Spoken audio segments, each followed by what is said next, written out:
সুধী দর্শক মণ্ডলী, আসসালামু আলাইকুম ওয়া রাহমাতুল্লাহি ওয়া বারাকাতুহু। এমটিএ স্টুডিওতে আপনাদেরকে আবারও স্বাগত জানাচ্ছি। আপনারা জানেন আমরা গত বেশ কিছুদিন যাবৎ সেলবরস, বীরগাঁও, ময়মনসিংহ এই জামাতগুলো নিয়ে আলোচনা করে আসছি। আর আমাদের আলোচনার মূল কেন্দ্রবিন্দুতেই রয়েছেন বাংলাদেশ জামাতের অত্যন্ত বুজুর্গ এবং শ্রদ্ধেয় একজন ব্যক্তি, প্রাক্তন ন্যাশনাল আমির আলহাজ মরহুম আহমদ তৌফিক চৌধুরী সাহেব। আর তার জ্যেষ্ঠ পুত্র, সুযোগ্য পুত্র জনাব আহমদ তফসির চৌধুরী সাহেব, তিনি বাংলাদেশ জামাতের ন্যাশনাল সেক্রেটারি উমরে খারেজিয়া হিসেবে এবং নায়েব ন্যাশনাল আমির হিসেবে সেবা করার সৌভাগ্য পাচ্ছেন। তাকে আমরা আজও আমাদের স্টুডিওতে পেয়েছি। আসসালামু আলাইকুম রহমতুল্লাহ, আপনাকে স্বাগত জানাচ্ছি। আমরা আলোচনা করছিলাম, এর আগে আমরা সেলবরস জামাত নিয়ে, বীরগাঁও জামাত নিয়ে আলোচনা করেছি। ময়মনসিংহ নিয়েও বেশ বিস্তারিত আলোচনা হয়েছিল, কিভাবে সেখানে আহমদিয়াতের মানে জমে উঠলো বা বিস্তৃতি হলো, কিভাবে তবলিগ হলো। আপনি 71 সালে আহমদিয়াতের যে চড়াই উতরাই বা যে কঠিন পরিস্থিতি, তার মাঝখান থেকেও আহমদিয়াতের ধরে রাখা আহমদিয়াতকে এবং এর প্রচার কাজ, এগুলো নিয়ে আপনি আলোচনা করেছেন। তো আপনার কাছে আজকে অনুরোধ থাকবে আমাদের, এই ময়মনসিংহের খুব কাছেই অবস্থিত আরেকটি জামাত ধানীখোলা, এবং আমরা যতটুকু জানি ওই সময়টিতেই যখন আলহাজ আহমদ তৌফিক চৌধুরী সাহেব সেখানে অবস্থানরত ছিলেন, ময়মনসিংহে অবস্থানরত ছিলেন, এর কাছাকাছি সময়েই ময়মনসিংহের ধানীখোলাতেও ত্রিশাল উপজেলার অন্তর্গত সেখানে জামাত প্রতিষ্ঠিত হয়েছিল, আহমদী হয়েছিলেন বেশ কয়েকজন। এই ধানীখোলা জামাত কবে প্রতিষ্ঠিত হলো আর এর প্রেক্ষাপট, এই বিষয়ে যদি আলোচনা করতেন দর্শকদের জন্য। জাযাকাল্লাহ। সবাইকে আবার আসসালামু আলাইকুম রহমতুল্লাহ বারাকাতুহু। আসলে যেটা বলছিলাম যে ময়মনসিংহে যখন কার্যক্রম বৃদ্ধি পায় এবং যখন চারিদিকে এটার একটা জামাতের একটা আলো ছড়িয়ে যায়, আলোড়ন সৃষ্টি, আলো ছড়িয়ে যায়, তখন ময়মনসিংহের আশেপাশেও এটার একটা প্রভাব পড়ে। তো যদিও আমরা যতদূর জানতে পারি যে ময়মনসিংহের ধানীখোলা যে প্রথম যে দুই বয়াতকারী, নুরুল ইসলাম মাস্টার সাহেব এবং হাফিজউদ্দিন সাহেব মাস্টার সাহেব, দুইজনই শিক্ষক ছিলেন স্কুলের। তারা প্রথমে সম্ভবত এদিকে ঢাকায় আসা যাওয়া করতেন ইয়েতে, বোর্ড অফিসে, শিক্ষা বোর্ডে, এবং সেখান থেকে সম্ভবত তারা প্রথম বক্সিবাজারের সামনে দিয়ে আসা যাওয়ার সময় আমাদের আঞ্জুমান, এবং তখন এই প্রাথমিক ধারণাটা তারা সেখান থেকেই লাভ করেন। মানে মোটামুটি একটা, ওটা মানে প্রাথমিক, একটা জামাত আছে বা এরকম এই মেসেজটুকু এটা হয়তো তারা ওনারা পেয়েছেন। সেটা পেয়েছেন। তারপর তারা বিভিন্ন জায়গায় আলাপ আলোচনা করেছেন, এবং আমার আব্বার সঙ্গেও তাদের কথাবার্তা এবং আলোচনা হয়েছে বিষয় নিয়ে, এবং তারই প্রেক্ষিতে 24 এপ্রিল 1964 সালে এই দুজন একসাথে বয়াত করেন। 24 এপ্রিল, আমি আমি ডেট যেগুলো বলবো এগুলো সব আমার আব্বার ডায়েরি থেকে অবশ্যই আমি অবশ্যই, ডেট এবং করে এটা একটা নিচ্ছি, অথেন্টিক যে সোর্স, অথেন্টিক কারণ তিনি সোর্স, একদম খুব সুন্দরভাবে সুন্দরভাবে গুছিয়ে সব রেখেছেন। ইতিহাস আমি সংরক্ষণ সেখান করতেন। থেকে আমি এটা উল্লেখ করছি। তো আমার মনে আছে যে 64 সালে আমার বয়স কত, 7 বছর। তো আব্বা এসে বললেন যে আজকে এরকম ধানীখোলা একটা গ্রাম, ওখানে আমাদের দুইজন মাস্টার সাহেব বয়াত নিলেন, এবং আরফান সাহেব ছিলেন আমাদের মরহুম আরফান আলী মুন্সি সাহেব, যিনি 71 সালে শহীদ হয়েছেন। আরফান সাহেব বাসায় ওনাদেরকে দাওয়াত দেওয়া হয়েছিল ওই দিন বয়াত গ্রহণের পরে, এবং সেখানে ওরা খেয়েছিলেন।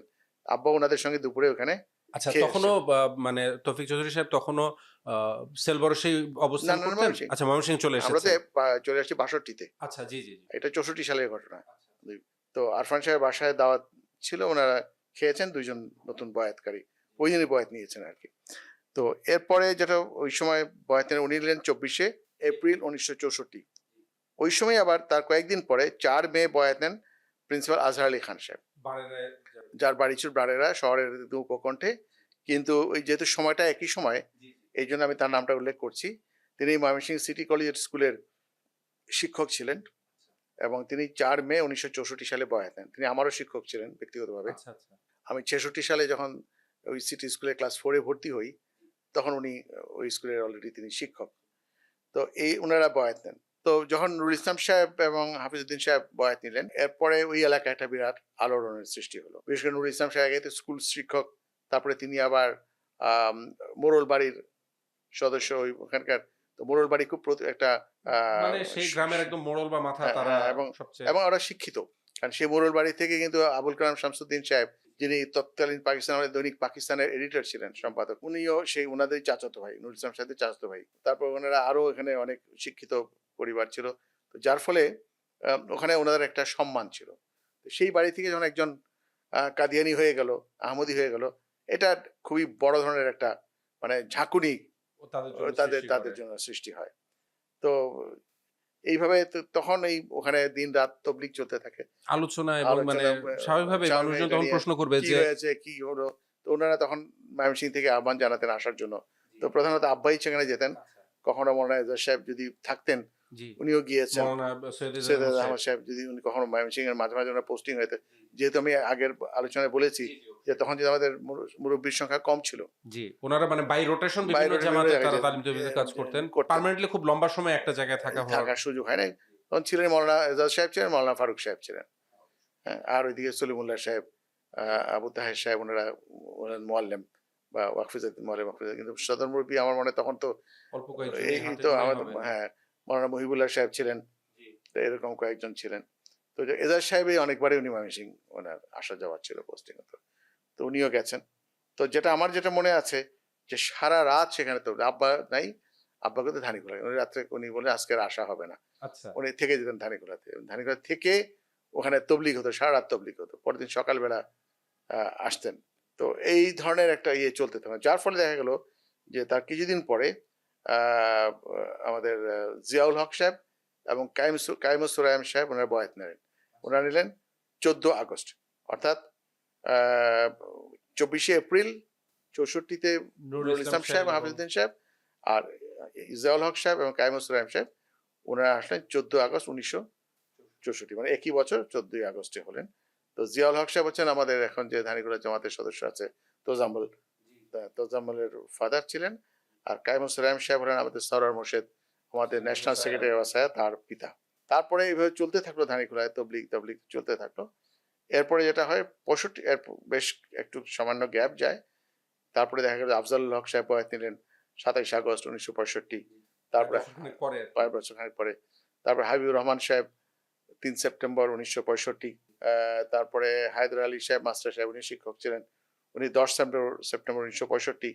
হায়দার আলী সাহেব হচ্ছেন আমাদের ডাক্তার আমিনুল ইসলামের ফাদার, জি টি গার্ডেন আমাদের আমিনুল ইসলাম, আমিনুল ইসলামের ফাদার হায়দার আলী সাহেব। তারপরে ডাক্তার মুবারক আলী সাহেব, যিনি হাবিবুর রহমান সাহেবের পিতা, জি কিন্তু ছেলে আগে বয়াত নিয়েছেন, জি পরে পিতা নিয়েছে, পরে অন্যরাও ওনাদের অন্য ফ্যামিলি সন্তানরাও, আরো অন্যরা সবাই পরে বয়াত নিয়েছেন। তারপরে জাকিউদ্দিন আহমদ সাহেব, উনি 10 ডিসেম্বর 1965 উনি বয়াত নেন। এছাড়া আরেকজন বয়াত নিয়েছিলেন, ওনার সন্তান জানা নেই, বদিউল আলম খান সাহেব, উনিও বেশ সম্ভ্রান্ত মানুষ ছিলেন এবং আমি দেখেছি ওনাকে খুবই মানে ধীর স্থির এবং কথাবার্তা আলোচনার মধ্যে ওজনদার একটা মানুষ, আচ্ছা ভারী কি ভারী কি মানুষ ছিলেন। এবং ওনার সন্তানরা আগেই বড় হয়ে গেছিলেন এবং তারা ঢাকায় প্রতিষ্ঠিত, তো যে কারণে তারা আর বয়াত আর নিতে পারে না, কিন্তু উনি শেষ জীবন পর্যন্ত উনি আহমদিয়াতকে তিনি ধরে রেখেছিলেন। তো এইভাবে সেখানে তবলিগ তবলিগ তবলিগ এবং এলাকায় খুব আলোড়ন।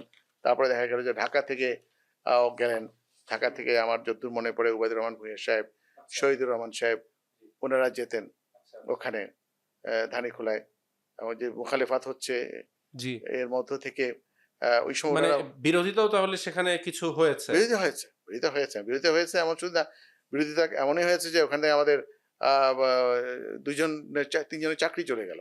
নুরুল ইসলাম সাহেব, হাফিজউদ্দিন সাহেব, জাকিউদ্দিন সাহেব, এরকম ওনাদের কয়েকজনের হায়দার চাকরি। আলী সাহেবও তো শিক্ষক হায়দার সাহেব ওই স্কুলে ছিলেন কিনা আমার ঠিক আচ্ছা জানা নাই। উনি শিক্ষকতা হ্যাঁ, করতেন তবে ওই হ্যাঁ, স্কুলে ওই কিন্তু মনে ধানীখোলা হয়, স্কুলের ওই কথা আমার মনে জানা হয় নেই না বোধ হয়। তো বিশেষ করে আমি তিনজনের কথা জানি। নুরুল ইসলাম সাহেব, হাফিজউদ্দিন সাহেব টিচিং এ ছিলেন, আর জাকিউদ্দিন সাহেব নন টিচিং স্টাফ ছিলেন স্কুলের। তো ক্লেরিক্যাল কোনো পোস্টে হয়তো কোনো একটা থাকবেন পোস্টে ছিলেন।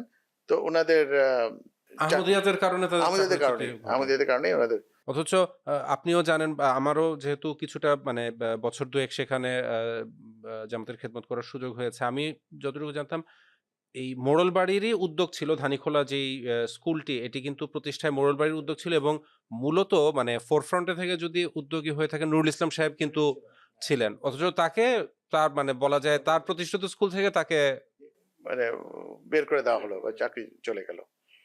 তো এটা নিয়ে অনেক চেষ্টা চলেছে। ওখানে প্রথম দিকে তো ডিস্ট্রিক্ট এডুকেশন অফিসার ময়মনসিংহ এর যিনি ছিলেন, তো ওনার সঙ্গে আমাদের জামাত থেকে যোগাযোগ করা হয়েছে। আর এটা বলতে দ্বিধা নাই যে প্রধানত এইগুলোতে আব্বাকেই ইনভলভ হতে হতো। প্রতিজন ভূয়া সাহেব হতেন। তো মূল যে ইয়েটা দৌড়ঝাঁপ করা বা সেটা রোল প্লে করা রোলটা রোল প্লেটা মোটামুটি আব্বাকেই করতে হয়েছে। তখন সেখানে দেখা করেছেন, এটা নিয়ে কথা বলেছেন। যখন দেখা যায় কোনো কাজ হচ্ছে না, ডিস্ট্রিক্ট এডুকেশন অফিসার বলেন তাহলে কোনো জায়গা থেকে কোনো সহযোগিতা পাওয়া যাচ্ছে না, তখন জামাত সেখানে মামলা করতে যায়। আচ্ছা আইনি আইনি পদক্ষেপ নিতে চায়, এবং সেটা 10 মে 1966 সালে এটা আপনার ইয়ে করা হয়, মামলা রুজু করা হয় 10 মে 1966। হ্যাঁ, এর আগে জাকিরউদ্দিন সাহেব বয়াত নিয়ে 10 আগেই বয়াত নিয়েছেন ডিসেম্বর। তো এই 10 মে 1966-তে মামলা করা হয়, এবং মামলা অনেকদিন পর্যন্ত সেখানে এটা চলতে থাকে, কোর্টে চলতে থাকে। এবং এর মধ্যে অনেক চেষ্টা করা হয়েছে, সেখানে আমাদের বিরোধিতা হয়েছে। ঢাকা থেকে যে মেহমানরা যেতেন কেন্দ্রীয়, তাদের এমন অবস্থা হয়েছে যে তাদের সঙ্গে একটা মানে হাতাহাতির পর্যায়ে গিয়েছে মানে স্থানীয় কিছু লোক। এরা মোরল বাড়িরই সদস্য, যে কারণে ওরা ওইরকম জায়গা থেকে ওইরকম পজিশন থেকে না আসলে মোড়ল বাড়ির মেহমানদেরকে কেউ মানে অসম্মান বা অমর্যাদা করবে, এটা কিন্তু আসলে ছিল না, সম্ভব ছিল না। তো এগুলা সেখানে হয়েছে, আমি যতদূর মনে পড়ে সেই ধরনের ঘটনা ঘটেছে। তারপরে যেটা হলো যে যেহেতু বারেরা এবং বারেরা পার্শ্ববর্তী যে শহরের নিকটবর্তী গ্রাম, উপগ্রাম আজহার আলী খান সাহেব, ওখানেও বেশ কিছু বয়াত হয়। আচ্ছা, ওনার মাধ্যমে মানে আপনার আব্বার আমাদের পাশে এসেছেন সবাই। জি জি, আমি মনে আছে ওখানে হাজী সাহেব ছিলেন, আজহার আলী খান সাহেবের চাচাতো ভাই, উনি বয়াত নিয়েছিলেন। একজন সম্ভবত আক্কাস আলী খান ছিলেন আজহার আলী খান সাহেবের ভাই, উনি বয়াত নিয়েছিলেন, এবং আরো কিছু ওখানে বয়াত হয়েছিল আর কি। তো ওখানেও বিরোধিতা হয়েছে, এবং এই দুইটা জামাতের বিরোধিতা নিয়ে তখন প্রশাসনের সঙ্গে আমাদের অনেক যোগাযোগ করতে হয়েছে, এবং ডিসির সঙ্গে দেখা করা, এসপির সঙ্গে দেখা করা, বিভিন্ন বিষয় নিয়ে কথা বলা, আহমদীদের সিকিউরিটির বিষয় নিয়ে আলোচনা করা, এইসব নিয়ে রেগুলার আমি আবার ডায়েরিতে দেখি যে ডিসির সঙ্গে দেখা করলাম, এসপির সঙ্গে দেখা করলাম, বা ডিস্ট্রিক্ট এডুকেশন অফিসারের সঙ্গে দেখা করলাম। এই কথাগুলো আমার ডায়েরিতে লেখা আছে। এগুলো তো অবশ্যই সব পাকিস্তান পিরিয়ডেরই ঘটনা, তখনও তো বাংলাদেশ স্বাধীন হওয়ার প্রশ্ন না, এটা 66 সালের কথা। জি জি, হ্যাঁ, 66 সালের কথা। কিন্তু সেখানে যে একটা জিনিস ছিল, সেখানে প্রশাসন কিন্তু যথেষ্ট নিরপেক্ষতা দেখিয়েছে, এটা ছিল। হ্যাঁ, কিছু কিছু ক্ষেত্রে তো পার্সিয়ালিটি বা এক ধরনের পক্ষপাতিত্ব ছিল কোনো কোনো ক্ষেত্রে, কিন্তু যেমন তখন যে ডিস্ট্রিক্ট এডুকেশন অফিসার ছিলেন সম্ভবত, তিনি একটু আমাদের ব্যাপারে একটু বিরূপ ছিলেন তিনি। তো কিন্তু ডিসি আবার ইয়ে ছিলেন, লিবারেল, উদার মানে মানুষ ছিলেন, এবং ন্যায়পরায়ণ ছিলেন। যেমন ডিসির এখানে ইয়ে কথা বলতেছে, ওখানে মৌলভী মাওলানা ফয়জুর রহমান ছিলেন। তো ফয়জুর রহমান হলে ময়মনসিংহে যে বড় মসজিদটাকে, চকবাজার বড় মসজিদটাকে বলা হয়, শহরের যে বড় মসজিদটা, তো ওই বড় মসজিদের যে ইমাম ছিলেন মৌলভী ফয়জুর রহমান, যিনি 71 সালে উনি আবার শান্তি কমিটির উনি চেয়ারম্যান হয়েছিলেন ওখানে। হ্যাঁ, চেয়ারম্যান হয়েছিলেন, এবং স্বাধীনতার পর উনি জেলও খেটেছেন, অ্যারেস্ট হয়েছিলেন। হ্যাঁ, সেই ফয়জুর রহমান সাহেবের সঙ্গে ডিসির অফিসে বহস হয়েছে, আলোচনা, আব্বার সাথে তর্কাতর্কি হয়েছে। তো সেখানে ডিসি সাহেব বলেন যে আপনারা এত অভিযোগ আহমদীদের বিরুদ্ধে, এত আপনাদের এত ইয়ে কেন, বলে এত আপনারা কেন এটা নিয়ে এত বাড়াবাড়ি করছেন, কি সমস্যা, আহমদীরা কি করেছে? বলে ওরা তো মানুষকে তবলিগ করে। তবলিগ তো আপনারাও করেন। বলে আমরা তো তারা বইপত্র দেয়, মানুষজনকে বইপত্র দিয়ে, আপনারা বইপত্র ছাপেন, তো আপনি তো তাদেরকে বাধা দিতে পারেন না। মানে যেখানে যেই অস্ত্র ব্যবহার করা হচ্ছে আপনি সেরকম অস্ত্র করেন, তারা তো কারো গায়ে হাত তুলছে না, কাউকে জোর করছে না। ইসলামের এবং আহমদিয়াতের শান্তিপূর্ণ এবং সৌন্দর্যপূর্ণ বিষয় যদি উপস্থাপন করতে পারে, তো আপনিও উপস্থাপন করেন। উল্টা ওই মৌলভী সাহেবকে এইভাবে উনি চেপে ধরেছেন।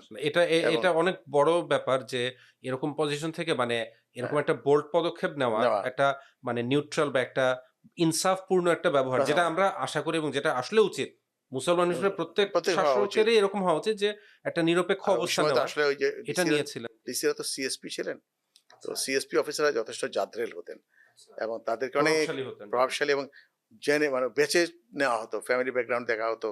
এমনি তো পুরো পাকিস্তানের মধ্যে কম্পিটিশন হতো, ইস্ট পাকিস্তান ওয়েস্ট পাকিস্তানের কম্পিটিশন এরা টিকো। বাংলাদেশের সংখ্যা কম ছিল, তারপরে তারা কিন্তু ওই কম্পিটিশনের টিকে তারা কিন্তু এসেছেন। ইনি বাঙালি ছিলেন? বাঙালি ছিলেন। তাহলে তো তিনি অনেক ফাইট করে, তার মানে যথেষ্ট যোগ্য দেখেই তিনি সেখানে চান্স পেয়েছেন। আমার খুব সম্ভবত, আমার যতদূর মনে পড়ে যে ওনার নাম সম্ভবত ছিল মোকাম্মেল হক সাহেব, সিএসপি। মানে পরেও স্বাধীনতার পরেও ছিলেন উনি, আমি দেখেছি ওনাকে। আমাদের একটা প্রোগ্রামে পরে এসেছিলেন, আমরা ব্র্যাক ইউনিভার্সিটি ব্র্যাক ইনের প্রোগ্রাম করেছিলাম, উনি এসেছিলেন। আমার যতদূর মনে পড়ে মোকাম্মেল হক সাহেব তখন সিএসপি, উনি তখন ময়মনসিংহের ডিসি ছিলেন, এবং ওনার মধ্যে একটা অদ্ভুত একটা মানে ক্যারিশমা ছিল, আমি যদিও আমি বলতে পারি আমি তো 66, আমার বয়সই বা কত, 8 বছর। কিন্তু আমি এইসব ব্যাপারে একটু সবসময়ই একটু আগ্রহ দেখাতাম। এবং আর আব্বার যে বিষয়টা ছিল, উনি যে কোনো ঘটনা যে অনুষ্ঠানের পরে এসে এটা আমাদের সঙ্গে শেয়ার করতেন। সেই ব্রাউন ব্রেড মামলার সময়ও উনি ফিরে এসে আমাদের সঙ্গে আমি ২ বার শেয়ার হতো। একবার ঘরে বসে আমাদের সাথে করতেন, আম্মার সাথে, আমার সাথে। বোনটা তো ছোট ছিল, আমরা শুনতাম। আবার সন্ধ্যার পরে মাগরিবের সময় যখন আমাদের জামাতের সদস্যরা আসতেন, তাদের কাছে উনি আবার এগুলো শেয়ার করতেন। আপনার তো আরো ২ বার করে ২ বার করে আমার এই জিনিসটা শোনার সুযোগ হতো। তো তখন শুনতাম যে কিভাবে আলোচনা হলো, কি হলো, কোথায় কি হলো, কোথায় মোল্লারা নাস্তানাবুদ হলো, কি হলো, এই কথাগুলো উনি এসে বলতেন। এবং এতে আমাদের ঈমানটা তাজা হতো। তো এইভাবে ওখানে এই ধরনের পরবর্তীতে আরো বহাস হয়েছে তাদের সাথে ধর্মীয় বিষয় নিয়ে। কিন্তু স্বাভাবিকভাবে তো বহাসে তো কখনোই তারা পেরে স্বীকার উঠতে করবে না, বা মানে প্রথমত পেরে তারা উঠতে পারে না। পেরে উঠবে না, কিন্তু আবার মানে সত্য যে স্বীকার করে মানে সত্য গ্রহণ করবেন, এটাও আবার কিন্তু হয় না হ্যাঁ, বহাসের। হ্যাঁ, রাইট। তো এইভাবে চলতে থাকলো। এর মধ্যে যে বয়াতগুলোর কথা বললাম, বয়াত হলো এবং ধানীখোলায় বেশ অ্যাক্টিভিটি। তো প্রথম দিকে যেটা হলো, ধানীখোলার ওনারা ময়মনসিংহে এসে নামাজ পড়তেন। তো এটা যথেষ্ট তাদের কুরবানি ছিল, প্রায় 11 মাইল দূর থেকে। মাইল, তখন মাইলের হিসাবে বলছি যে আমাদের জানা মতে বইলর মোড় থেকে ময়মনসিংহ শহর হচ্ছে 10 মাইল। আর বইলরের মোড় থেকে ধানীখোলা হচ্ছে 1 মাইল গ্রামটা। উনারা সেখান থেকে, তখন তো এত বাস সার্ভিসও ভালো ছিল না, রিক্সায় করে, সাইকেলে করে এসে বাউন্ডারি রোডে আবুল হোসেন সাহেব বাসায় আমরা জুম্মা পড়তাম। ওনারা ওখানে এসে জুম্মা নামাজ পড়তেন। জুমায়। জুম্মার নামাজ পড়তেন। ঈদের সময় তারা এসছেন এবং যে কোনো প্রোগ্রাম হলে তারা আসতেন। এবং তাদের মধ্যে সেই যে একটা জোশ, ইমানি জোশ ছিল, যে এত পরিশ্রম করে হলেও তারা সেখানে আসতেন। এটা একটা মানে লক্ষণীয় বিষয়, যেটা আমি মনে করি তাদের মধ্যে সেই জিনিসটা তারা সেভাবে এসছেন। তো এইভাবে ধানীখোলায় চলতে থাকে। আর যেটা বললাম যে তবলিগ তো নিয়মিত, আমি প্রচুর, আব্বার ডায়েরি ভর্তি আছে কতবার ধানীখোলায় গেছেন। আজকে গেলাম, আজকে এই সময়টা, এটার পরবর্তীকারের কথা বলছি। আজকে সিরাতুন নবী আলোচনা হলো, মুসলিমত দিবস হলো, এটা হলো, তবলিগি সভা হলো, এইভাবে অনেক কিছুর লেখা সেখানে আছে। আমি তো বিস্তারিতভাবে সেখানে আমি যেতে পারলাম না। তো এইভাবে সেখানে প্রোগ্রাম করছে। এদিকে তো চাকরিচ্যুতির ফলে ওনাদেরকে একটা পুনর্বাসনেরও একটা ব্যবস্থা প্রয়োজন হয়ে পড়ে। তো আমার যতদূর মনে পড়ে যে জাকিউদ্দিন সাহেব, তিনি আগেই চাকরি পেয়ে যান। ওনাকে এগ্রিকালচার ইউনিভার্সিটিতে, আচ্ছা, ওখানে যিনি ময়মনসিংহ কৃষি বিশ্ববিদ্যালয়। কৃষি বিশ্ববিদ্যালয়ে, সেখানে যে ভাইস চ্যান্সেলর ছিলেন ডক্টর কাজী ফজলুর রহিম সাহেব, উনি আমাদের জামাত সম্বন্ধে ভালো ধারণা রাখতেন। যদিও উনি লম্বা দাড়িওয়ালা, ওনাকে রসিকতাকার মানুষ পাদ্রী সাহেব বলতো, বাট উনি নামাজি মানুষ ছিলেন এবং খুবই ভদ্র এবং ইয়ে ছিলেন। তো কাজী ফজলুর রহিম সাহেবকে বলেই জাকিউদ্দিন সাহেবের একটা চাকরির ব্যবস্থা, কৃষি কৃষি বিশ্ববিদ্যালয় বিশ্ববিদ্যালয়ে একটা, উনি একটা আরো মানে বেটার অপশন তার জন্য বেটার সৃষ্টি অপশন, হলো। উনি একটা অফিসিয়াল জব পেয়ে গেলেন কোন একটা অ্যাকাউন্টস ডিপার্টমেন্টে। তো সেখানে চাকরি করেন। পরবর্তীতে এটা আরো ওনার এক্সটেনশন হয়েছে। এদিকে মামলা তো চললো, বেশ অনেকদিন মামলা চলেছে। এর মধ্যে যেটা হয়েছে, আমাদের একটা ফার্মেসি ছিল জি, জি, আপনি ময়মনসিংহে। বলেছেন, এটা উল্লেখ হ্যাঁ। করেছেন। তো পরবর্তীতে ফার্মেসিতে নুরুল ইসলাম সাহেবকে আবার বসিয়ে দিলেন যে আপনি যতদিন আপনার চাকরি না হয় আপনি থাকেন, পুরো ব্যবসা আপনার। মানে এইভাবে দিয়েছিলেন যে আহ, আপনি চালান, ফান্ড আমার, ক্যাপিটাল আমার, কিন্তু আপনি এটা ব্যবসা প্রতিষ্ঠান হিসেবে আপনি এটা আপনি যে চালিয়ে চালানো নেন। করেছেন। এটা উনি দীর্ঘদিন সেখানে ছিলেন, করতেন, এটা মনে আছে। তো এইভাবে আহ, ওখানে কাজকর্ম চলতে থাকে। তারপরে আহ, ধানীখোলাতে প্রথম জুম্মার নামাজ হয় 1966 সালের 25 মার্চ। এবং জামাতটা কবে প্রতিষ্ঠিত, আমার ওইরকম কাছাকাছি সময়েই, যখন বেশ 7-8 জন বায়াত হয়ে গেছে, মানে তারপরে সেখানে 64 সালে তো আপনি বললেন যে প্রথম 24শে এপ্রিল প্রথম বয়াত হলো, আর এরপর আরো মাঝখানে এক কাছাকাছি বছর সময়, গেল, জি, 65 গেল, ওই 66 বছরে আরো 2 জন হলেন, আর এরপর 65 সালে আরো বেশ কয়েকজন হলেন। তো এরকম যখন হয়ে গেছে, তো হয়তো অ্যারাউন্ড 65 অর 64-65 এরকমই কোনো সময় হ্যাঁ, হয়তো। ফ্যামিলি সদস্য নিয়ে তো সংখ্যা অনেক বেড়ে গেল। হ্যাঁ, তখন 66 সালের 25শে মার্চে ওখানে প্রথম জুম্মার নামাজ হয়। 66 সালের 25শে মার্চ ওখানে জুম্মার নামাজ হয় ধানীখোলায়। এইভাবে ধানীখোলার জামাতের কাজ এগিয়ে যেতে থাকে। তারপরে এক সময় দেখা গেল যে যে আমাদের যে মামলা যেটা হলো, মামলায় আমাদের জামাত জয়ী হলো। এবং জয়ী হওয়ার ফলে নুরুল ইসলাম সাহেব, দুইজন, নুরুল ইসলাম সাহেব এবং হাফিজউদ্দিন সাহেব আবার চাকরিতে পুনর্বহাল হলেন ওনারা। নুরুল ইসলাম সাহেব জয়েন করলেন, হাফিজউদ্দিন সাহেব জয়েন করেছেন কিনা আমি জানি না, আমার এতটা স্মরণ নেই। তবে নুরুল ইসলাম সাহেব জয়েন করেছিলেন। এখানে একটা ইন্টারেস্টিং ঘটনা আছে, একটা বিয়ে ঘটনা আমি বলতে চাই, শেয়ার করতে চাই। যে একদিন সকালবেলা ফজরের টাইমে দেখি যে, আমি সঙ্গত কারণে নামটা বলতে চাচ্ছি না, বাট একটা আহমদি ফ্যামিলি, সঙ্গত কারণেই সকাল ভোরবেলা দেখতেছি যে বাসায় একটু লোকজনের নড়াচড়া। স্বাভাবিক যে আব্বা আম্মা ফজরে উঠলেন সেটা না, এটা আরেকটু বেশি। এবং ছাগলের ডাক শুনছি, আমার বাসায় ছাগল নাই, তো ছাগলের ডাক শুনছি, বেশ মানুষের নড়াচড়া লোকজন। এবং দেখছি যে আমাদের ঘরে একজন ইয়াং একটা মেয়ে বা মহিলা সেলার কামিজ পরা ওই আমাদেরই একটা বিছানার মধ্যে উনি শুয়ে আছে। তা আমি আম্মাকে জিজ্ঞেস করলাম যে, আম্মা ঘটনা কি, কি ব্যাপার, মানুষজন এত? তা আম্মা বললেন, আমি তো, এটা ঘটনা হচ্ছে আপনার 67, মানে আমার বয়স 10 বছর। ঘটনাটা কি? আম্মা বলেন যে বিয়ে হবে। আমি যে আরো চমকে উঠলাম, কার বিয়ে, কোথা থেকে বিয়ে? আম্মা বলেন যে অমুকের মেয়ের বিয়ে হবে। তো ঘটনাটা এই জন্য বললাম যে তখন ওখানে তাকে বিয়ে দেওয়া যাচ্ছিল না।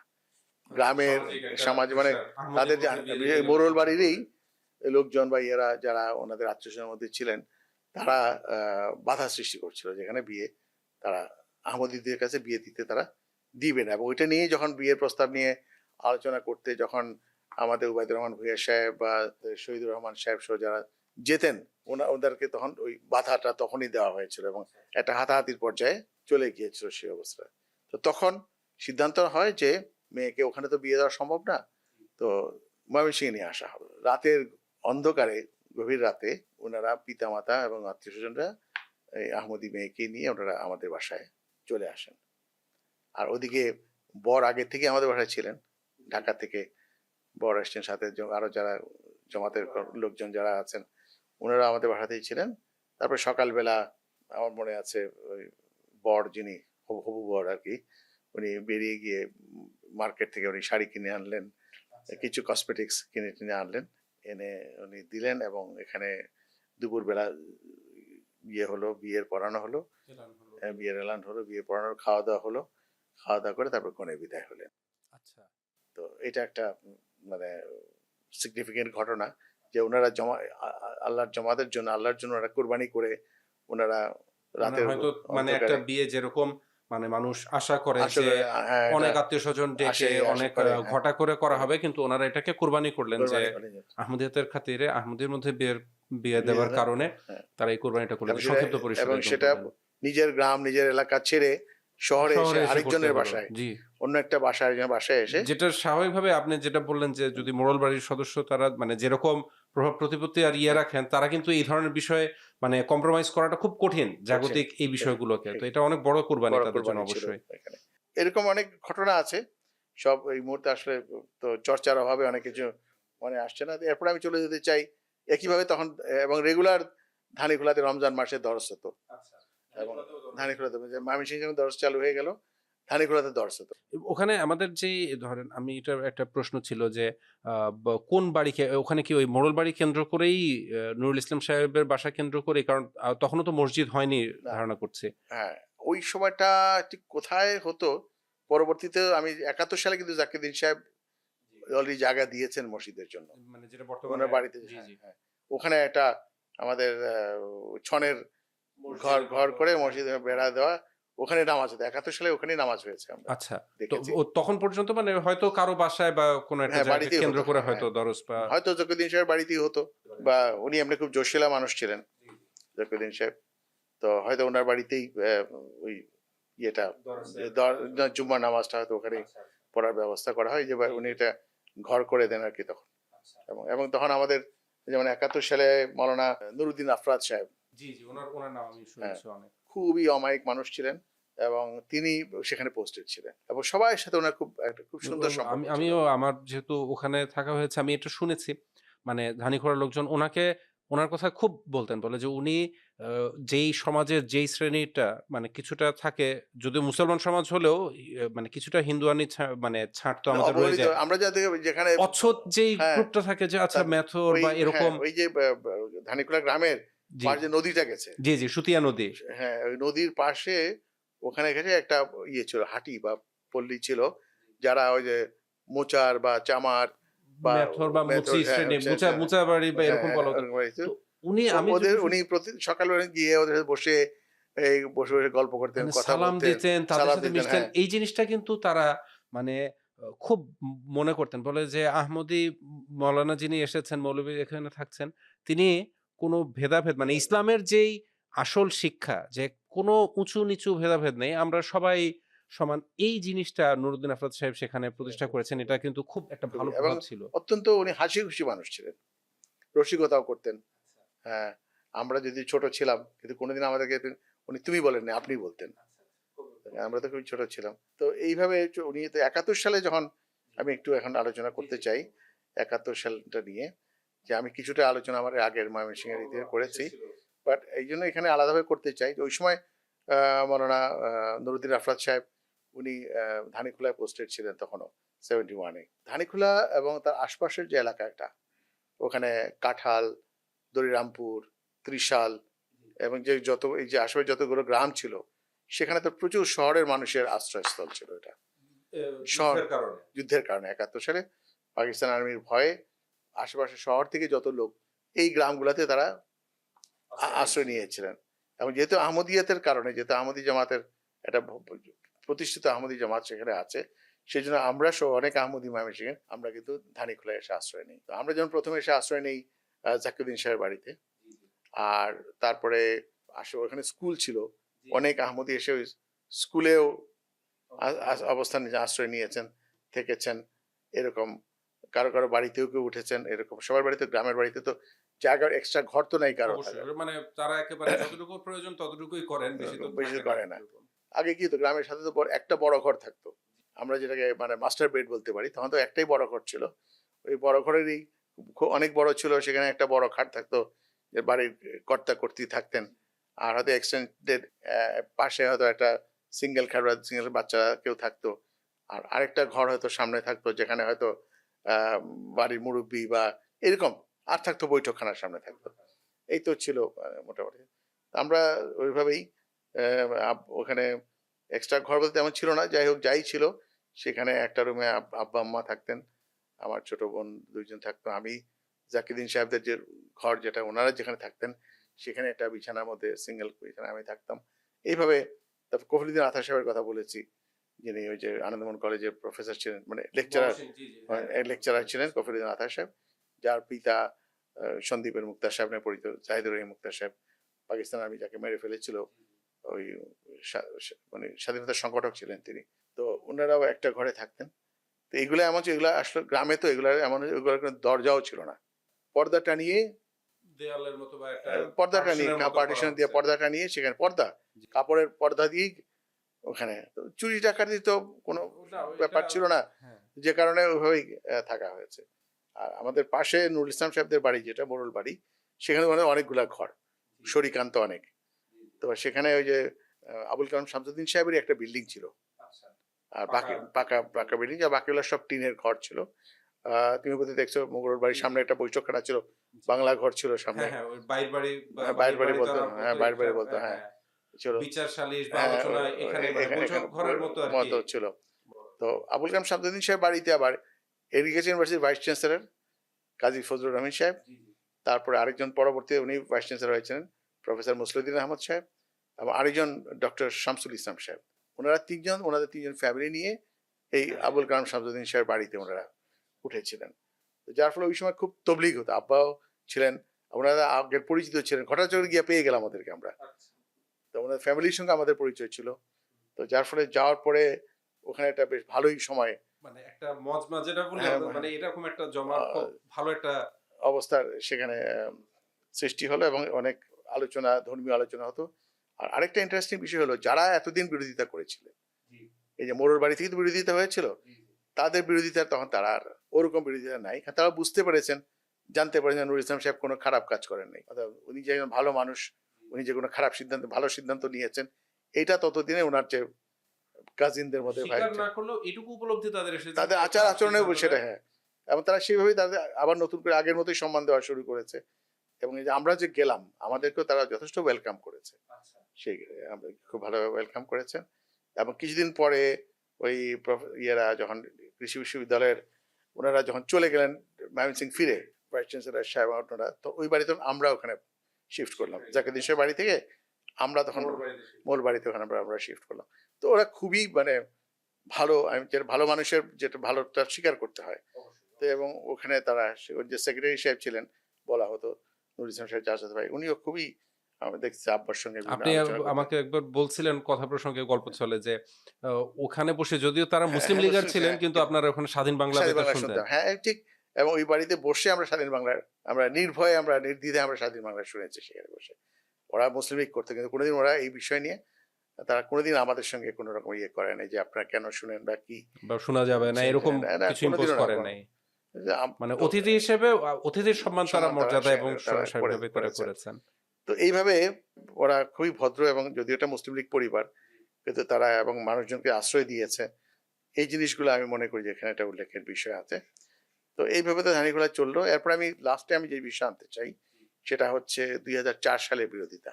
তো সেখানে যেমন আমরা জানি যে 2003, 4, 5, 6 এই সময়গুলোতে বাংলাদেশে আহমদী জামাতের বিরুদ্ধে এক বড় ধরনের একটা আন্দোলন মুফতি শুরু। নুরানী এবং মুমতাজি তাদের মুফতি খতম নুর হোসেন নবুয়ত নুরানী মুভমেন্ট, এবং মুফতি মাহমুদুল হাসান মাহমুদুল হাসান মুমতাজি। মুমতাজি, এই দুইজন মিলে সারা বাংলাদেশে তারা মানে তাণ্ডব চালানোর মতো অবস্থা সৃষ্টি হয়েছিল। অনেক জায়গায় আহমদীদের উপর আক্রমণ করেছে, অনেক জায়গায় তারা আমাদের বাড়িঘর নষ্ট করেছে, কোথাও তারা সাইনবোর্ড বদলাতে সাইনবোর্ড গেছে লাগিয়েছে। যে এটা কাদিয়ানীদের আমাদের উপাসনালয়। সুন্দরবনে যা হয়েছে সবই হ্যাঁ, মানে সব চট্টগ্রাম, সুন্দরবন, বগুড়া সব জায়গাতেই তারা তারা এটা একদম করেছে। পুরো দাপিয়ে ওরা বেরিয়েছে। কোথাও করেছে, কোথাও আবার ব্যর্থ হয়েছে। নারায়ণগঞ্জে চেষ্টা করেছে, ওরা পারে নাই। জি, ওখানকার লোকাল জনগণ প্রোটেস্ট করেছে প্রোটেস্ট করেছে এবং জিনিসটাকে। তারা প্রতিরোধ করেছে, তারা আসতে পারে নাই। নাখালপাড়াতে তারা পারে নাই, প্রশাসন এবং অন্যরা সেখানে অনেক জায়গাতে পারে নাই, আবার অনেক জায়গাতে তারা না, যেখানেই সফল। করেছে আসলে তারা কিন্তু প্রশাসনের মানে ছায়া অবলম্বন নমনীয়তা করেই কিন্তু প্রশাসন প্রশাসন একটু বেন্ট ডাউন হয়েছে এবং হয়তো সেখানে কিন্তু তারা এই সুযোগটা দুষ্টামি করার সুযোগ করেছে, পেয়েছে। চিটাং এটাই করেছে। তারপরে আমাদের জামাত বলছে যে আমরা কখনো মোল্লাকে এলাও করব না এসে সাইনবোর্ড বদলাতে, পুলিশ যদি করে। আমাদের কাছে ভিডিও আছে যে চিটাঙ্গে আমাদের মসজিদের সামনে পুলিশ আমাদের সাইনবোর্ড নামাচ্ছে এবং মোল্লাদের দেওয়া সাইনবোর্ড ধর্মীয় লাগাচ্ছে। স্বাধীনতা রক্ষার জন্য যারা মানে অফিসিয়ালি দায়িত্বপ্রাপ্ত তারা এই মানে বেন্ট ডাউন হয়ে মৌলবাদী চক্রের কাছে মানে পরাজিত হয়ে বা নতজানু হয়ে এরকম কাজ করেছে যেটা তাদের করার কথা না। তো এটা সুন্দরবনেও এটা আমাদের এরকমটাই জামাতের হয়েছে। পলিসি ছিল জি, যে যদি অবশ্যই। পুলিশ ইউনিফর্ম পরা অবস্থায় যদি সাইনবোর্ড বদলাতে চায়, আমরা পুলিশকে বাধা দিব না। প্রশাসনকে আমরা হ্যাঁ, কমপ্লাই করব আর আমরা কি। আমরা বাধা দিব, কারণ আমরা পুলিশের কাজে আমরা বাধা দিব না। আইনগতভাবে পুলিশের কাজে বাধা দেওয়া যায় না নিয়ম অনুযায়ী। অর্থাৎ পুলিশ যদি বেআইনি কাজ করে এটা এটা তাদের উপর তাদের থাকবে। উপর এটা থাকবে। পরবর্তীতে এবং এই কাজটা বগুড়াতে করেছে, সুন্দরবনে করেছে, খুলনাতে করেছে এবং চিরাঙ্গে তারা করেছে। আবার অনেক জায়গাতে এরা পারে নাই, যেটা বললাম যে নারায়ণগঞ্জে পারে নাই, নাখালপাড়ায় পারে নাই, আরো অনেক জায়গাতে এরকম তারা করতে পারেনি, এরকম অবস্থা হয়েছে। তো সেখানে যেটা হয়েছে এবং ওরা ওই ত্রিশাল যে উপজেলা শহর, সেখানে তারা বিশাল মিটিং করেছে। মিটিং করে সেখানে মিছিল, ট্রাক মিছিল সহকারে তারা ধানীখোলার দিকে তারা অগ্রসর হয়েছে, কিন্তু বৈলরের মোড়ে আসার পরেই পুলিশ তাদেরকে বাধা মানে দিয়েছে। বলা যায় যে আমাদের মসজিদ যেখানে রয়েছে সেখান সেখান থেকে থেকে প্রায় প্রায় এক মাইল এক মাইল বা তার চেয়েও বেশ একটু বেশি দূরত্ব দূরত্বতেই থাকতে তাদেরকে বাধা তাদের দিয়ে বাধা, আটকে দেওয়া হয়েছে। মেইন শহর ঢাকা চট্টগ্রাম জি, হাইওয়ে ঢাকা ঢাকা ময়মনসিংহ ঢাকা হাইওয়েতে। হাইওয়ের মধ্যে ওই মোড়টাতে তাদেরকে আটকে দেয়। আগেই তাদেরকে সতর্ক করা হয়েছিল যে তোমরা কোনোভাবে ওইদিকে যেতে পারবে না, এটা জানিয়ে দেওয়া হয়েছিল। ধানীখোলা বাজারে যাওয়ার যে রাস্তাটা সেই রাস্তাতেই তাদেরকে যেতে দেওয়া হয়। এর যেতে আগে মানে তাদেরকে মোড়েই, আটকে মোড়টা দেওয়া থেকে হয়। জি, জি, বইলর মোড় বলে জি। ওখানে। তখন তারা বাধ্য হয়ে সেখানে তারা থেমে যায় এবং ওরা যে সাইনবোর্ডটা নিয়ে আসছিল, তো সেখানে ওরা যেহেতু আগে থেকেই ওদেরকে এমনভাবে ব্রিফ করা হয়েছিল, Pre-planned তারা যে এরকম হ্যাঁ করবে। না আর ওদেরকে আগে বলে দেওয়া হয়েছে দেখো যত কিছু তোমরা কিন্তু ধানীখোলা যেতে পারবে না, আচ্ছা, আচ্ছা।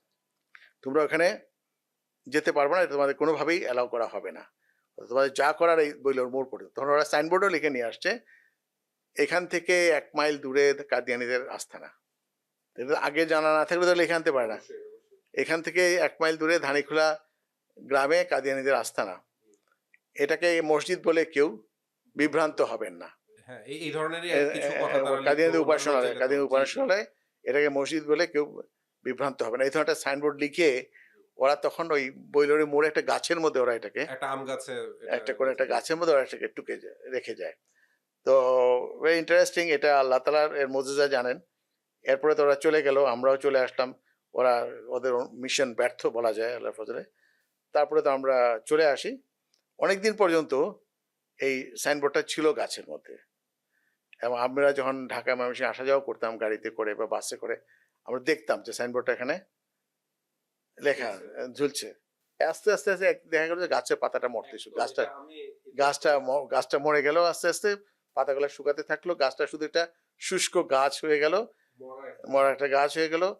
এবং এক সময় একটা ঝড়ে সেই সাইনবোর্ডটা উড়ে অন্য জায়গায় ফেললো, তারপরে এনে আবার সেখানে লাগিয়েছে, তারপর একদিন গাছটাই পড়ে গেল পড়ে গেছে। এবং সাইনবোর্ড হচ্ছে। এটা একটা খুবই আমি ইন্টারেস্টিং এটা ঘটনা। আমারও ধানীখোলা থাকতে মানে মজার ব্যাপার হচ্ছে যে একজন আহমদী, আপনি যেটা বলছিলেন জিয়াউল হক সাহেবের ছেলে তোজামুল হক সাহেব, তিনি একবার মানে ওনার কাছ থেকে আমার এটা সরাসরি শোনা যে উনি দাঁড়িয়ে ওখানে বলেছেন যে তোমরা যে এই কাজটা করলে এটা ঠিক করলে না। এই গাছটা তো একটা ফলন্ত খুব সুন্দর একটা মানে ফ্লারিশিং একটা গাছ ছিল। ও যে এই গাছের উপর মানে এরকম একটা অন্যায় কাজ হয়েছে, এই গাছ তো আর বাঁচবে না। মানে আল্লাহ তাআলারও এটা আশ্চর্য মানে মুজিজা বা এটা আল্লাহ তাআলার দয়া যে আসলে এই গাছটা বাঁচলো না। একটা ফ্লারিশিং গাছ এভাবে করে কিন্তু মরে যাওয়ার কথা না। কিন্তু তাই হলো যে একটা গাছ মানে তাদের অপকর্মের একটা মানে এটা যেন আল্লাহ তাআলা প্রতীকীভাবে বুঝিয়ে দিলেন যে অপকর্ম তোমরা যেটা করলে অনেকে বলবে যে প্রকৃতি কাকতালীয় হতেই হতে পারে। পারে, বাট আমাদের জন্য এটা আমরা তো মুজিজা। মুমিন হিসেবে তো আমাদের কাছে এটা আমাদের কাছে এটা অবশ্যই আল্লাহ তাআলার আমাদের একটা কাছে দয়া মুজিজা, বলুন। অবশ্যই, আমাদের কাছে মুজিজা অবশ্যই। যে এটা এটা একটা নিদর্শন আমাদের কাছে যে যে গাছে লাগালো সে গাছটা মরে গেল, গাছের থেকে সাইনবোর্ডটা উড়ে চলে গেল, আবার এনে লাগানো হলো, গাছই পড়ে গেল গাছটাই একেবারে। পড়ে গেল এরপরে। তো এটা খুবই ইন্টারেস্টিং। এইভাবে আল্লাহ তাআলার ফজলে যে আল্লাহ তাআলা তার জমাতের সুরক্ষা করেছেন, জমাতের মর্যাদা উচ্চে রেখেছেন, এবং ময়মনসিংহ শহর এই ব্যাপারে সাক্ষী। তারা সবসময়ই তারা আমাদের জামাতের পক্ষে শহর কাজ করেছে, এবং এটাও এমনকি যে এখন যে আমাদের ময়মনসিংহ শহরে যে আমাদের মসজিদটা আছে, সেটা তো সেটা চারপাশে কিন্তু বিশেষ পাশে কিন্তু একটা আমাদের ইসলামী একাডেমি ইসলাম আছে একাডেমি, একটা। যেটা আমাদের বিরোধী একটা সংগঠন, তাদের সেখানে আছে। কিন্তু কোনোদিন তাদের কাছে আমরা কোনো ধরনের নেগেটিভ কোনো কিছু আমরা পাই নাই। তারা একটা শান্তিপূর্ণ সহাবস্থান কিন্তু তাদের সহাবস্থান সাথে আমাদের করছে, রয়েছে। এবং শহরের মধ্যে এখনো এখনো সেই শহরে ময়মনসিংহ জামাতের একটা প্রভাব এবং মর্যাদা আহমদী জামাতকে তারা দেয় সেখানে। এবং আমি মনে করি যে এখানে আমি সন্তান হিসেবে আমি এটা বলতে পারি যে কেউ যদি কিছু মনে না করেন, যে প্রথম এখানে আমার আব্বার একটা বড় ভূমিকা, যেহেতু উনি শহরের সবার সঙ্গে মিশতেন। এবং আমি তো এই ডায়েরিতে দেখেন প্রচুর লেখা আছে, আজকে মুসলিম ইনস্টিটিউটে, কালকে অমুক স্কুলে, অমুক কলেজে, মানে স্কুল কলেজ থেকে শুরু করে বিভিন্ন জায়গায় তিনি বক্তব্য দিয়েছেন এবং ইসলামের উপরে, মূল মানে উদ্দেশ্যই হচ্ছে আহমদিয়াতের আহমদিয়াতকে বাণীটা পৌঁছে দেওয়া, তুলে দাওয়াতটা পৌঁছে দেওয়া। তুলে ধরা। এই একটা প্রভাব সেখানে সমাজ আমাদের ছিল। এরপর ডক্টর মুজাহিদ সাহেবের কথাও বলবো। উনিও যথেষ্ট সামাজিক মানুষ, এবং তিনি যে বিভিন্ন প্রশাসনের বিভিন্ন জায়গায় যেতে, ওরা যেটা টেনিস খেলার একটা অভ্যাস ছিল, এবং নিয়মিত টেনিস, এর ফলে ওখানে প্রশাসনের সঙ্গে ওনার একটা ভালো সম্পর্ক গড়ে উঠেছিল পরবর্তীকালে শেষ দিকে। তো যার ফলে এখনো আলহামদুলিল্লাহ ওখানে একটা ভালো প্রভাব জামাতের রয়েছে, এবং জামাতকে তারা সম্মানের চোখে দেখে। এবং আলহামদুলিল্লাহ ময়মনসিংহ এখনো আমি মনে করি সেদিক থেকে ভালো আছে, ধানীখোলাও আলহামদুলিল্লাহ ভালো আছে। এখন একই সঙ্গে আমি বলতে চাই যে আজকে আহমদিয়াতের কারণেই হোক, আজকে ধানীখোলায় যারা সদস্য ছিলেন, একটা গ্রাম বলতে গেলে গন্ডগ্রামই বলতে পারি। গণ্ডগ্রামে বলা যায়, সেই গ্রামের আজকে সদস্যরা, তাদের যারা আহমদিয়াত গ্রহণ করেছিলেন, তাদের সন্তানরা এবং সন্তানের সন্তানরা আজকে সারা পৃথিবীতে ছড়িয়ে আছে। ইউএসএ তে বলেন, ইউরোপের বিভিন্ন দেশে বলেন, তারা বিভিন্ন জায়গায় তারা এবং সুপ্রতিষ্ঠিত আল্লাহর ফজলে ছিলেন। ধরেন হ্যাঁ, তারা শিক্ষিত ছিলেন, কিন্তু তারা তুলনামূলক দরিদ্র ছিলেন। তারা গ্রামের স্কুলে শিক্ষকতা করেছেন, বা অন্য কৃষিকার্য করেছেন, বা ব্যবসা বাণিজ্য করেছেন, যাই করেছেন সেখানে তারা করেছেন। কিন্তু আজকে তাদের সন্তানরা কিন্তু দেশে বিদেশে কৃষি বিশ্ববিদ্যালয়ের শিক্ষকতা করছে করছে। এবং মানে আমরা মানে আপনি জানেন আমারও ঘটনাচক্রে জানার সুযোগ হয়েছে এবং দেখেছি তারা আল্লাহ তাআলার ফজলে তাদের পূর্বপুরুষরা যেই মহা সম্পদ আহমদিয়াত এটাকে যে ধারণ করেছেন, লালন করেছেন, তাদের কোরবানি, তাদের স্যাক্রিফাইসের ফল কিন্তু পরবর্তী প্রজন্ম আল্লাহ তাআলা তাদেরকে বঞ্চিত রাখেন নাই, দিয়ে দিয়েছেন। আল্লাহ তাআলা অবশ্যই দিয়ে দিয়েছেন। আপনি ওইটাও যদি যোগ করেন যে মানুষের ধানীখোলায় এখন খুব সুন্দর সুদৃশ্য একটা মসজিদও হয়েছে। সুন্দর মসজিদ হয়েছে, সেখানে আমি গিয়েছিলাম। তো হঠাৎ মনে হলো যে ময়মনসিংহের কাজ শেষ, আমি জুম্মাটা এবার ধানীখোলা, ময়মনসিংহ না পড়ে ধানীখোলায় নামাজটা পড়ে, অনেকদিন যাওয়া হয় না, গেলাম, নতুন মসজিদ দেখলাম, ভালো লেগেছে সব দিক থেকে। আর নিজের একটা নস্টালজিয়া পেয়ে বসে, 71 সালে আমরা তো এখানে ছিলাম 1.5 মাস, তো ওখানে স্মৃতিগুলো অনেক আমরা এই যে স্মৃতিকাতর হবে ঠিক এটাই পাশ দিয়ে যে স্বাভাবিক। রাস্তাটা গেছে আমাদের জি, জি। মসজিদের পাশ দিয়ে, ওটা ওই ভিতর দিকে গ্রামের মধ্যে চলে গেছে। ওইদিকে একটা নদী বয়ে বা খাল। তা আমরা সেখানে মাছ ধরতাম, ইয়ে করতাম। মানে এই ধরনের আসলে এটা আসলে ঘটনাগুলো আছে। স্মৃতিকাতরতা কাজ করে। আমার করেছি। নিজেরও যেহেতু হ্যাঁ, মানে ১ম পোস্টিং বলা যায় মুরব্বি হিসেবে ধানীখোলা হয়েছিল। এজন্য সেটা আমারও স্মৃতিতে খুব একটা জলজ্বলে। যদিও খুব বেশি দিনের আগের না, কিন্তু তারপরেও এটা আমাদেরও মনে টানে। তো আলহামদুলিল্লাহ আমি মনে করি যে ধানীখোলার যারা, ওই যেটা বলছিলাম যে আল্লাহ তাআলা তাদেরকে ঢেলে দিয়েছেন এবং সুপ্রতিষ্ঠিত তারা দেশের বাইরেও। দেশেও অনেকে শিক্ষকতা এবং বিভিন্ন প্রফেশনে আছে। কৃষি বিশ্ববিদ্যালয়ে যেমন আছেন, অন্যান্য জায়গাতেও তারা আছে এবং বিদেশেও আমেরিকা বলি, ইউরোপের বিভিন্ন জার্মানি বলি বা অন্যান্য ইউরোপিয়ান দেশ বলি, সব জায়গাতেই তারা কিন্তু সুপ্রতিষ্ঠিত হয়ে আছে আলহামদুলিল্লাহ। তো এটাই একটা আল্লাহ তাআলার শুকরিয়া। এবং আমি চেষ্টা করেছি আমার স্মৃতি এবং আমার আব্বার ডায়েরি। অনেক কিছু বাদ পড়তে পারে। হয়তো কিন্তু ডায়েরিটা কিন্তু আসলে একটা ইতিহাসের মানে একটা এটা বলতে পারেন খুব ভালো একটা সোর্স যে এটা রেকর্ড হিসেবে রয়েছে। এটা অনেক এবং আমরা এইজন্য আমার কথার মধ্যে যদি কোনো কিছু বাদ পড়ে থাকে, যদি এখানে কাউকে ছোট করার তো উদ্দেশ্য না। কিন্তু যতটুকু পারি আমার স্মৃতি থেকে আমি যতটুকু পারি আমি এখানে তুলে ধরার আমি চেষ্টা করেছি। হয়তো আরো অনেকের নাম বলা যেত, কিন্তু আমি যতদূর মনে পড়ে প্রধান যারা ছিলেন ওই সময় আহমদিয়াতের, তাদের সবার কথাটাই আমি বলার চেষ্টা করেছি এবং এটা ইতিহাসে আমি রেকর্ড হিসেবে আমি রাখতে পেরেছি বলে আমার নিজেকে আমি সৌভাগ্যবান মনে জি, করছি। অনেক ধন্যবাদ। আমরা অনেক সৌভাগ্যবান আপনাকে সাথে পেয়ে।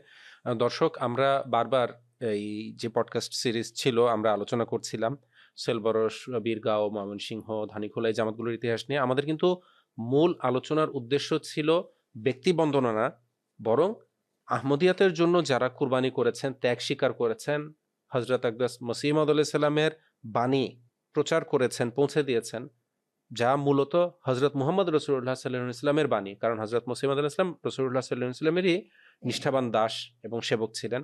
এইভাবে করে হযরত রাসূলুল্লাহ সাল্লাল্লাহু আলাইহি ওয়াসাল্লামেরই বাণীটা যারা প্রচার করেছেন, তাদেরকে আল্লাহ তাআলা কিভাবে করে বরকতমণ্ডিত করেছেন এবং তাদেরকে জীবনের সাফল্য আল্লাহ তাআলা দেখিয়েছেন। এই বিষয়টাই আসলে আমাদের আলোচনার মূল উদ্দেশ্য ছিল। তো আমরা আপনাকে অনেক ধন্যবাদ জানাবো আলহাজ আহমদ তফসির চৌধুরী সাহেব। তিনি জামাতের আরো দীর্ঘ সময় সেবা করতে পারবেন এবং আমরা তাকে অনেকদিন তার কাছ থেকে অনেক খেদমত আমরা জামাতের পর্যায়ে আমরা লাভ করব বলে আমরা আশা করি এবং ওনাকে অনেক ধন্যবাদ আমাদের এমটিএ স্টুডিওতে সময় দেওয়ার জন্য। ইনশাআল্লাহ ভবিষ্যতে আবার সুযোগ হলে আমরা ইনশাআল্লাহ আবারও আপনাকে আমন্ত্রণ জানাবো এবং আলোচনা করার সুযোগ নিব। জাযাকাল্লাহ। আমিও এমটি এর কাছে কৃতজ্ঞ। তারা আমাকে এই সুযোগটা দিয়েছেন। এই কথাগুলো আমি বলে যেতে আরো অনেক কথা আছে। তো যদি ভবিষ্যতে সুযোগ হয় আরো সেগুলো নিয়ে আলোচনা করা যাবে। তো এখন পর্যন্ত আপাতত এই যে যতটুকু বললাম আমি মনে করি যে এখানেও অনেকটা ইতিহাস ওই চলে ইতিহাসের এসেছে। অনেক তথ্য এখানে উঠে এসেছে। জি, এর মধ্যে আমি সবাইকে আবার শুকরিয়া জানাই। ধন্যবাদ। দর্শকদেরকে ধন্যবাদ জানাই, শুকরিয়া জানাই। আসসালামু আলাইকুম ওয়া রাহমাতুল্লাহি ওয়া আসসালামু বারাকাতুহু। আলাইকুম।